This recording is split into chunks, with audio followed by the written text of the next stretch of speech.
Hello, my name is Gary Gomes. I'm here to talk to you about astrology, Vedic astrology in particular, and also to look at some charts for people over the next few months, and also look at the world situation through the eyes of astrology. And I was going to put a little more emphasis in the last show. I mentioned feng shui. I was going to put a little bit more emphasis on feng shui in this show, but I decided against it, and I'm going to leave that for the next show because we have some important planetary combinations happening right now. It's February 20th, 2020, so we have another 2222 date coming up, which is, if you follow numerology, it's significant. If you don't, it's just another day to you. So, but this adds up to 8, which is a Saturn number. They're all lunar numbers. So what happens when you have a combination like that is it tends to intensify worry. So Saturn and the moon together tend to make people worry a lot. So this isn't astrology, this is numerology that I'm using, but it's a system which is affiliated with astrology. If we were in a country like India or certain other parts of the world, an astrologer would also look at your face, they would look at your hand, they would look at which direction you entered the room from when you came in to see them. So there are all sorts of things that go into essentially reading the environment beyond looking at the planets. Some of these things are beyond the scope of this particular show. Some of these things work incredibly well. There's a system in India and also in Western astrology called Prashna, which essentially revolves around where the planets are when you're asking the question. And there are Prashna techniques which actually involve basically setting up a little temple or a little diagram on the ground. There are a variety of other Prashna techniques which are equally valid, and these are all really nice systems for divining the path in front of you. I Ching is a similar system used in China, although it's more connected with a philosophical system, more so than a spiritual, more so than a religious system. And it's actually connected with Taoism, which is actually sort of a spiritual system. So I misspoke there. But basically, all these systems are used, including Western astrology, are used to divine what's going to happen. So if we take a certain event at a certain point in time and we look at a chart, we can divine usually what's going to happen. When we're looking at events like numerology, if it's on a significant event such as your birthday numerology becomes very important. So the number of the year that you're entering becomes important. There's also a system called Varshapal in India, which gets into it's an annual return chart. Western astrologers would know it as an annual return chart. The numbers in that chart become very important. The sounds even that are spoken become very important because those are assigned to astrology. So all these systems are rather all-encompassing, and they can be used for divination purposes, and divination essentially means looking at trying to figure out the will of the divine. So it definitely has a source to spirituality, religion, and it's not really connected with anything that's bad. Some people try to use it to manipulate events. I have seen people try to do that, but that's really difficult to do. The main thing, though, you can use these various systems for, like astrology, is to determine when poor circumstances are presenting themselves to you, and also to figure out a way to counter those poor circumstances. And also it can be used for timing of events, and all of these particular systems have a usefulness in helping us govern our lives to a certain extent and not quite be the victim of the fates, as it were. So essentially what we're going to do today is we're going to look at over the next couple of months. And right now, in particular, as I'm talking to you on February 20th, we have Venus is aspected by Saturn and Mars at the same time. Venus is exalted, so what that usually means is we have these grand hopes and grand dreams for happiness, but somehow Saturn is slowing them down, trying to make them concrete, but it's also slowing them down, and Saturn always introduces an element of pessimism. And Mars is also aspecting Venus, so it wants us to speed these things up. It wants us to fly and make a lot of rapid progress. As we speak today, the moon is with Saturn, and that's not necessarily a bad thing. This means that this broadcast will be somewhat memorable for you, and actually it does fit in with the 2-20-20 numerological analysis that I gave at the beginning of this particular recording session. So it's funny, so I didn't even look at where the moon was in the chart before I did that numerological analysis. So it doesn't mean that I'm some sort of a psychic. As a matter of fact, I really don't use that at all when I do readings. But basically, it does mean there's a synchronicity which undercuts all astrology, like undercuts all of these divinational systems, and can be used if you're sufficiently in tune with it. And the way you become sufficiently in tune with it is to meditate, to study, to learn these different systems.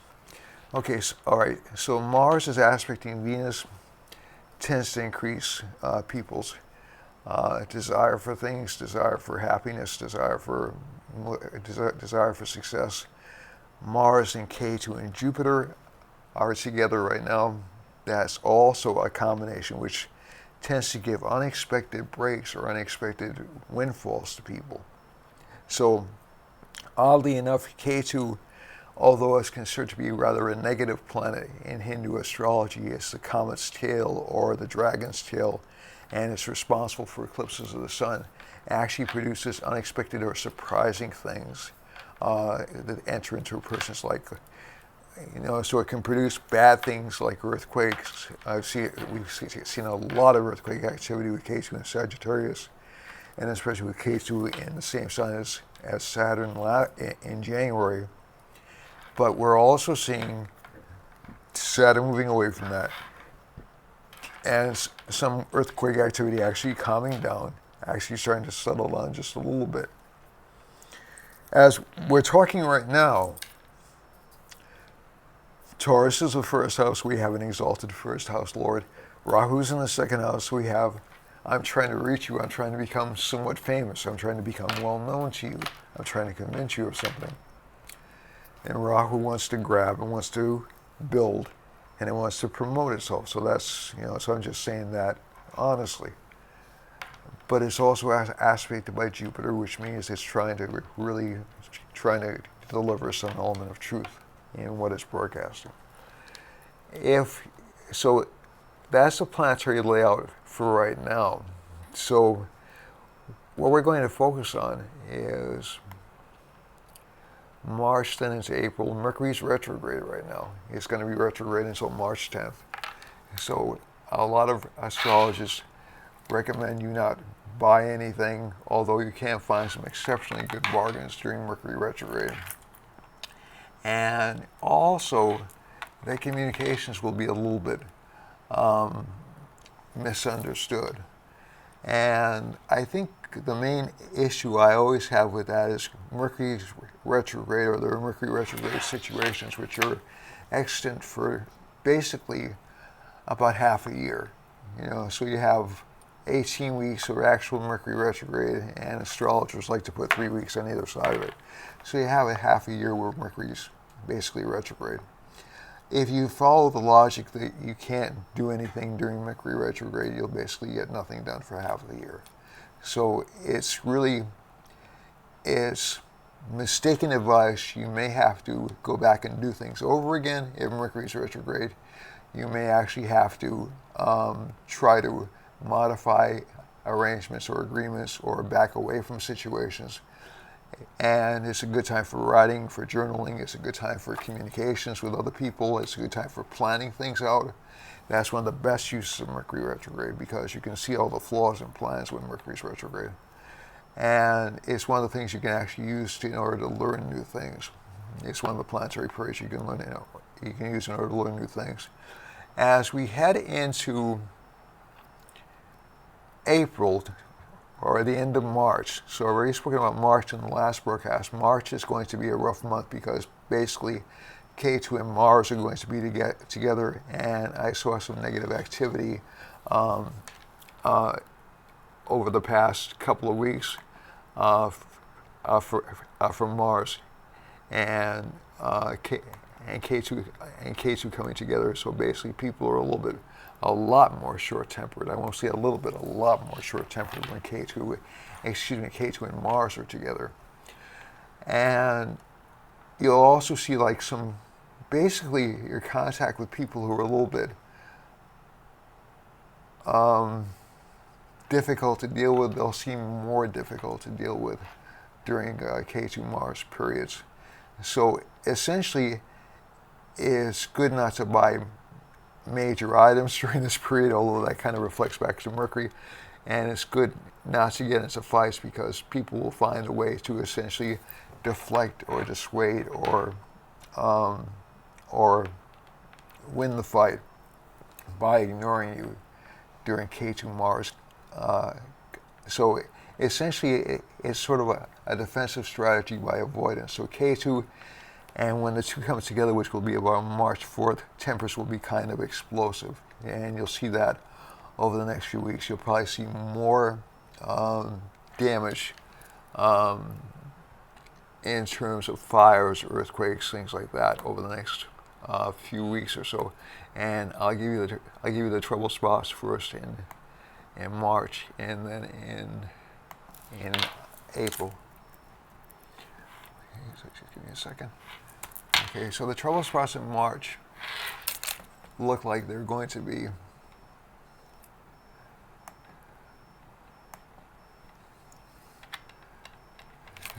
the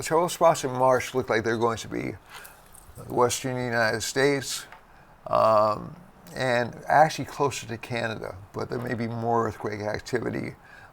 It looks like around California again. This is not a surprise. There's been a lot of earthquake activity around California already. And if you go to the west, you'll see the tip of Brazil, basically the most eastward tip of Brazil is involved, and you'll also see some basic communication problems right through New York State, Washington, D.C., and all the way down through the western part of South America and Cuba and the Dominican Republic and Haiti. As we head east, there are no major Saturn lines appearing anywhere,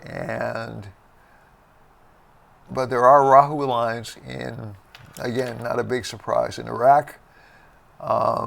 And there are Mars lines in Iraq. So Iraq's going to continue to be a trouble spot over the next few months. Again, not a really major surprise here. I'm trying to look for other Mars lines in Europe. Europe is surprisingly calm, although there is a moon line that goes right through Germany, so there'll probably be some civil unrest in Germany and some civil unrest in Russia and through the Ukraine. And also, if we're looking, there are Mars lines to New Guinea, Australia, and to a lesser extent, Australia looks like it's still going to be in relative trouble. But the most difficult part I'm seeing right now is really Syria and Iraq. and also Yemen and Saudi Arabia. Those countries, and Madagascar, but there's not much interaction in Madagascar. If we flip to, going to go off here, so the communications problems in Washington will undoubtedly be, you're probably going to see another, I won't say an attempt to impeach, but another attempt to try President Trump for something over the next couple of months, because I really don't think all this is over with him, to be honest with you. I kind of wish it were, because essentially it distracts a lot from other more important things, but basically we're going to see a lot of that. I think it'll continue until May, then it'll calm down a little bit, and they'll try to do some other stuff during the summertime, but it still looks like there are going to be essentially attacks on the presidency really through May, and then it'll smooth out a little bit, and it'll kind of disappear entirely around September, October, I think. If we're looking at April, pretty much the lines haven't changed all that much, although the chart for April is a little bit nicer than it is for right now. But there are Saturn lines going through Brazil and Mars lines going through Brazil, through northeastern United States, but it's Maine, and it's the border of Maine and the United States. So there's a Mars-Saturn line coming through there, which is probably indicates some tension.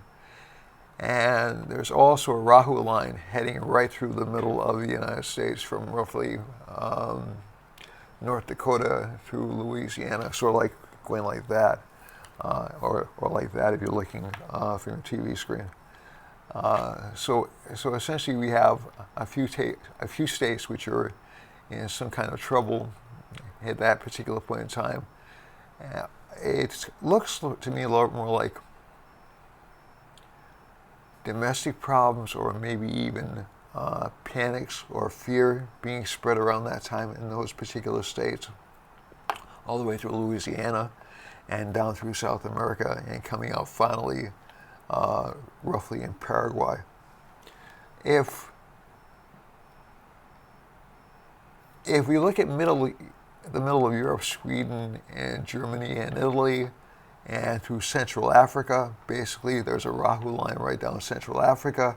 That does, to me, indicate some panic or some fear of foreigners in those parts of the world. And if we look over at, again, Iraq, Russia, Syria, all kind of in trouble. Turkey has a moon line running through it, but the moon line on April 1st is not that detrimental. So there'll be a lot of attention on Turkey, but it doesn't look like anything disastrous. As a matter of fact, it'll probably bring some fame or notoriety to that part of the world. So that's not necessarily a negative thing. Mars line is still running through this time southwestern Australia and up around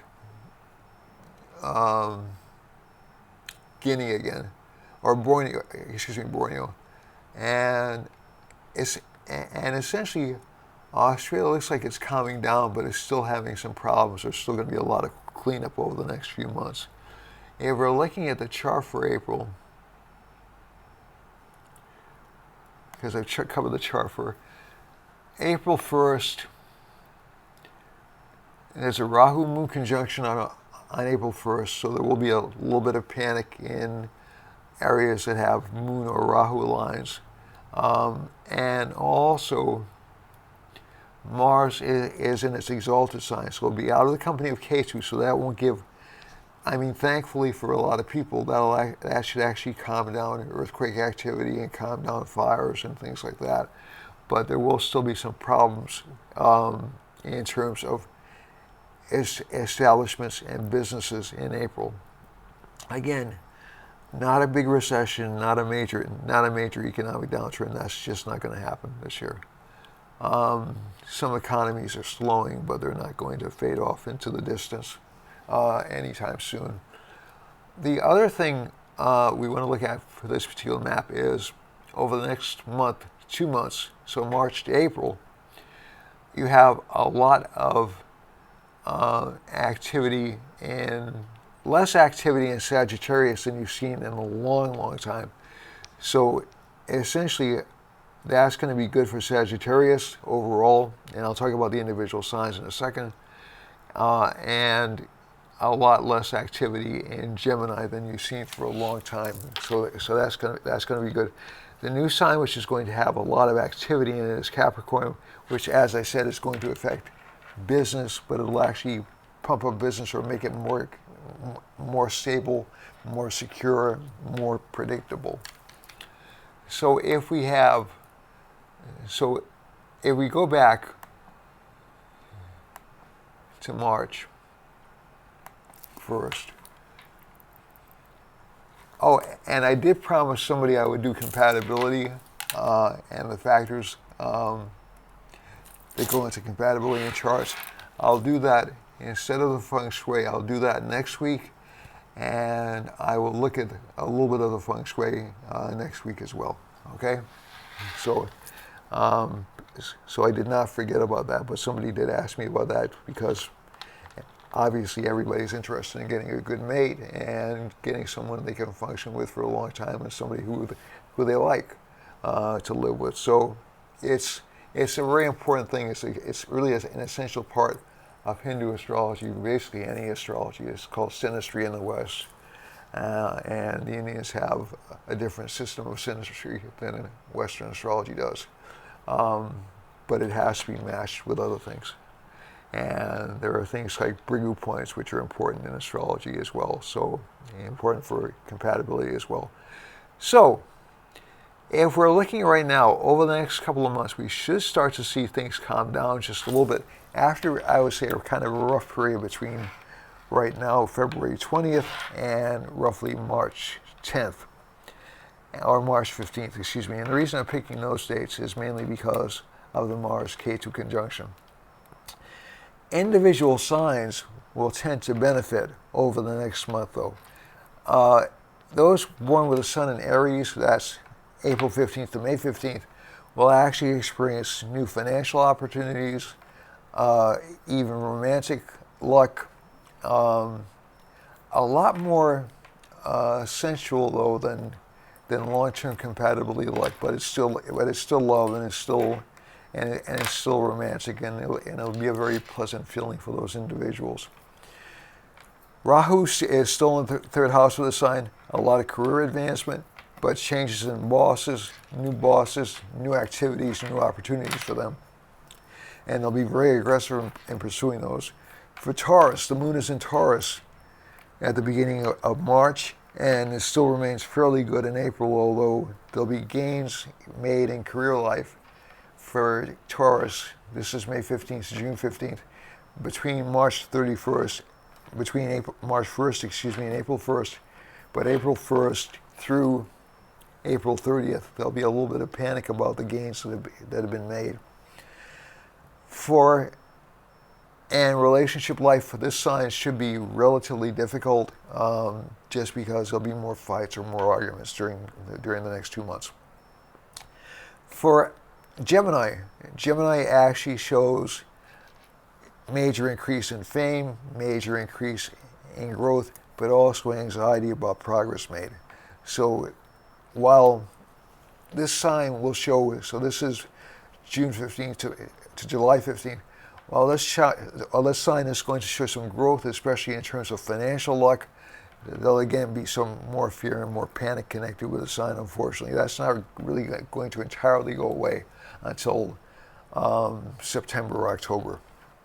But they will have good career success, they'll have new career growth, new career ambitions, and they'll be able to expand their contacts and make fruitful business relationships, even overseas. Cancer is still going to have, it's going to be in a kind of predictable relationship life, but business will be good. And also, at least from this chart, they should be careful of their stomach and that general part of the body during this particular period. So that's June That's July 15th to August 15th. August 15th to September 15th is Leo, Vedic Leo. And you look at the Lord, and this is going to bring relationship opportunities to the sign. As a matter of fact, it'll bring relationship opportunities to Aquarius as well, and I'll explain that when I get there. But also a lot more romantic luck, a lot more passionate romantic involvements for this sign, and also, but also for the sign, watch out that you're not burning the candle at two ends, because there's a temptation to overexert yourself over the next month in pursuit of your ambitions, especially career ambitions.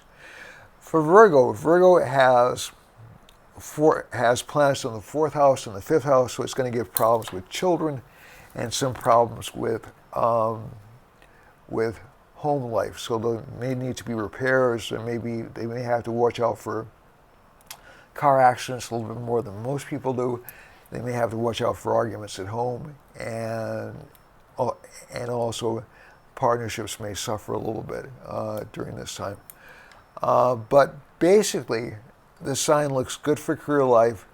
They may have unrealistic expectations in terms of careers, but they'll actually show some career progress and gain some fame, especially during April.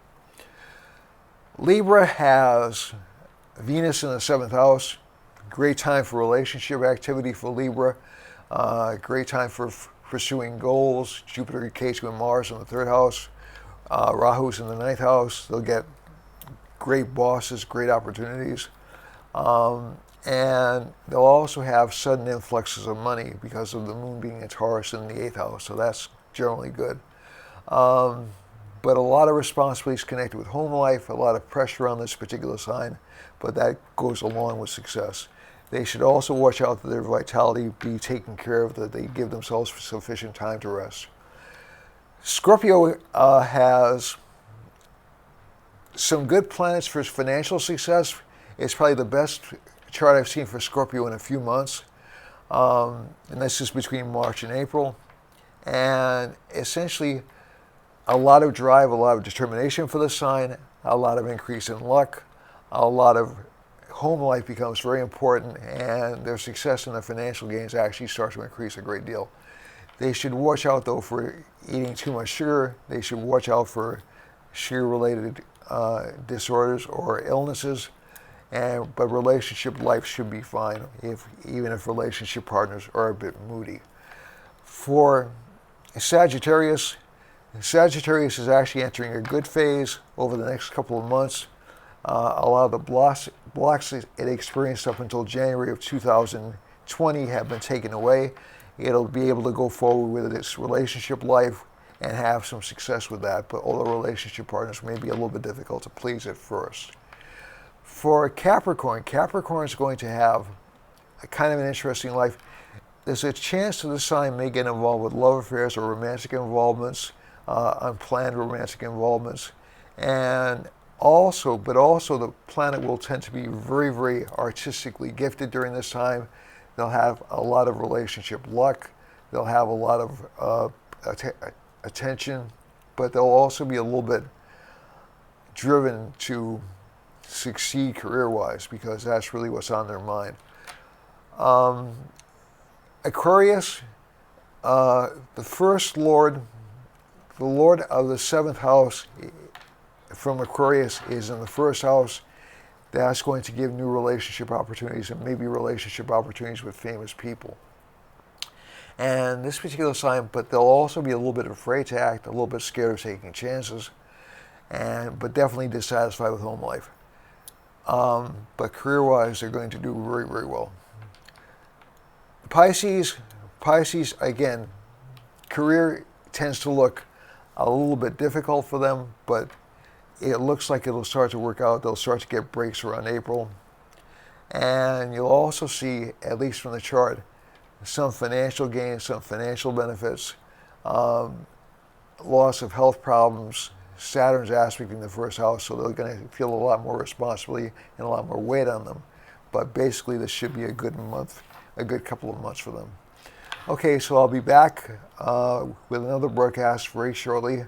We'll talk about marriage, we'll talk about feng shui, and that's all I have for this week. Thank you very much, and namaste.